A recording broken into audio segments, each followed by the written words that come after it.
फसल तहफ़्फ़ुज़ क़ानून और दीगर मुतालबात के लिए नांदेड़ में आज बैलगाड़ी मार्च का एहतमाम किया गया। किसान जन आंदोलन की जानिब से नांदेड़ में बैलगाड़ी मार्च निकाला गया। ये मार्च नए मोंडे से लेकर जिला कलेक्टर दफ्तर तक निकाला गया, जिसमें बैलगाड़ियों के साथ किसान भाई और ख़वातीन भी शरीक हुए।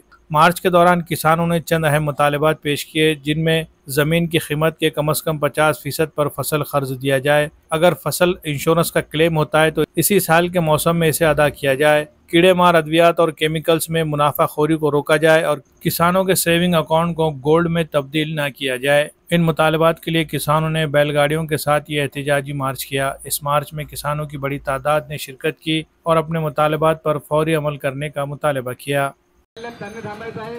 बैलगाड्यावाल्यांना देखील सत्ता आहे।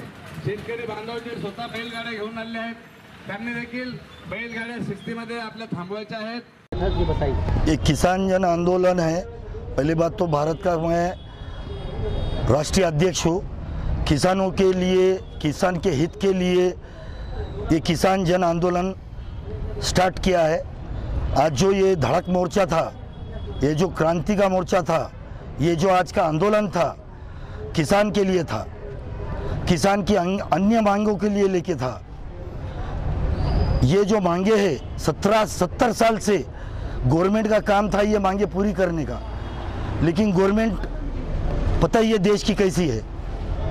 देश की गवर्नमेंट किसानों की है ही नहीं, थी नहीं अब, लेकिन ये गवर्नमेंट किसानों की ही रहेंगी। सर, आप भाषण के दौरान आज़ादी का शब्द वापर करे हैं, तो किस चीज़ की आज़ादी चाहते हैं? 77 साल पहले देश को, अपने देश के बहादुर लोगों ने, देश के अपने क्रांतिकारियों ने देश को आज़ाद किया था। मुझे नहीं लगता अभी देश आज़ाद है। अभी उससे भी खराब हालत है अपने देश की। फिर से वापस से आज़ादी लाना है, फिर से वापस से क्रांति लाना है, फिर से गरीब आदमी को ऊपर लाना है। एक लेवल का आदमी लाएगा तो ही देश आज़ाद होगा। दो गठ नहीं रहेंगे अब, अमीर गरीब नहीं, बीच का सब बीच में लड़ेंगे, लड़ेंगे, सब हो सकता।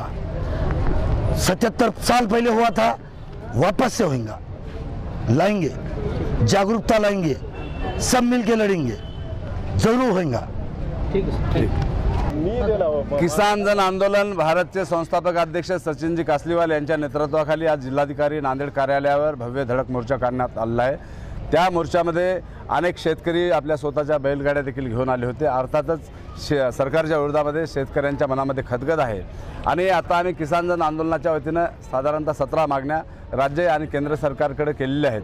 तशाच काही स्थानिक मागण्या देखील जिल्हाधिकारी महोदयांकडे केलेल्या आहेत। त्यामध्ये वन्य प्राणी आणि हिंस्र प्राण्यापासून संरक्षण शेतकऱ्यांना देण्यात यावं ही स्थानिक मागणी आहे। मुख्यतः स्थानिक मागणीमध्ये बँकेमध्ये जे शेतकऱ्यांचं खातं होल्ड केलं जात आहे ते बेकायदेशीर आहे। आता एडीएम साहेबांसोबत आमची चर्चा झाली, डीएम साहेबांसोबत पण आमची चर्चा झालेली आहे आणि त्यासाठी ते तात्काळ बँकेला पत्र देऊन कारवाई करण्याचे आदेश देणार आहेत आणि कोणाही शेतकऱ्याचं यापुढे खातं होल्ड होणार नाही असं आश्वासन आम्हाला माननीय एडीएम साहेबांनी दिलेलं आहे।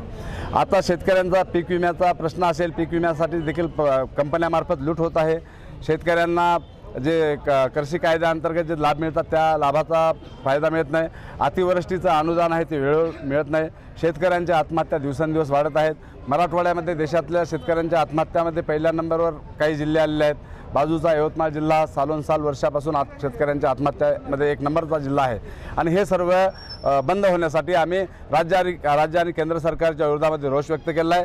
नरेंद्र मोदी आणि देशाचे कृषी मंत्री यांना देखील आम्ही पत्र दिलेलं आहे। महाराष्ट्राचे कृषी मंत्री धनंजय मुंडे यांना देखील पत्र दिलेलं आहे आणि एकनाथजी शिंदे जे महाराष्ट्राचे मुख्यमंत्री आहेत त्यांना देखील पत्र लिहून आम्ही आमचा रोष आणि आमच्या भावना, आमच्या मागण्या कळवल्या आहेत। या मागण्याच्या अनुषंगाने जिल्हाधिकारी महोदयांनी तातडीने पाठपुरावा करावा आणि राज्य आणि केंद्र सरकारने दखल घ्यावी अशी आमची अपेक्षा आहे। अन्यथा पुढील काळामध्ये किसान जन आंदोलन भारतचे सर्व आक्रमक शेतकरी आणि कार्यकर्ते, सर्व समन्वयक आणि आमचे संस्थापक अध्यक्ष सचिनजी कासलीवाल हे यापेक्षा आक्रमक आंदोलन करतील असं आमचं मनोगत आहे। धन्यवाद। कासलीवाल यांच्या नेतृत्वाखाली जिल्ह्यातील शेतकऱ्यांनी एक आशेचा किरण म्हणून सरकारकडे नोटीस दिली आणि त्या नोटीसीवर काही कारवाई झाली नाही म्हणून आज हा मोर्चा आला। त्यात आम्ही अशी नवीन काहीच मागणी केली नाही। आम्ही फक्त शेतकऱ्यांच्या पिकाचं संरक्षण व्हावं आणि हिंस्र प्राण्यापासून शेतकरी आणि पिकांचं रक्षण व्हावं, शेतकऱ्यांनी विकलेल्या मालाला त्याच दिवशी पैसे मिळावेत हा जुनाच कायदा आहे, त्याची अंमलबजावणी व्हावी आणि साखर कारखान्यांच्या जे ऊस तोडीचा प्रोग्राम आणि ऊस लावगडीचा प्रोग्राम आहे त्याची अंमलबजावणी ही ऑनलाईन व्हावी, जेणेकरून त्याच्यातला भ्रष्टाचार संपेल। आता सरकारनं मध्यंतरी एक चांगला म्हणून घेतलेला निर्णय ते वाईट ठरवला आहे व्यवस्थेनं। फळ आणि भाजीपाला नियंत्रण मुक्त केल्यानं हे व्यापारी अगदी मोकाट झालेत। ते त्याच मळ्यातला माल पहिल्यांदा 1900ने घेतात, नंतर येऊन 1300ने मागतात। काही पर्याय नसतं, कोणाकडे जावं काही शिल्लकच नाही, जावं तर पोलिसाकडे जावं, पोलीस तक्रार घेत नाही तिथं, म्हणजे हा काही दखलपात्र गुन्हा नाही। तर वन्य प्राण्यांना शेतकरी इतका मेटाकुटीला आला की ते एका दिवशी शेतकरीच हिंसा करील की काय अशी मला भीती वाटते। आणि या देशातल्या प्रत्येक राजकारण्याला जरी वाटत असेल, अगदी मोदीला जरी वाटत असेल हा देश माझा आहे, पण मोदीपेक्षाही जास्त चिंता आम्हाला या देशाची आहे। म्हणून आम्ही शेतकऱ्याची बाजू घेऊन इथं आलेलो। आमची बाजू ऐकून घेतल्याबद्दल आपलेही धन्यवाद।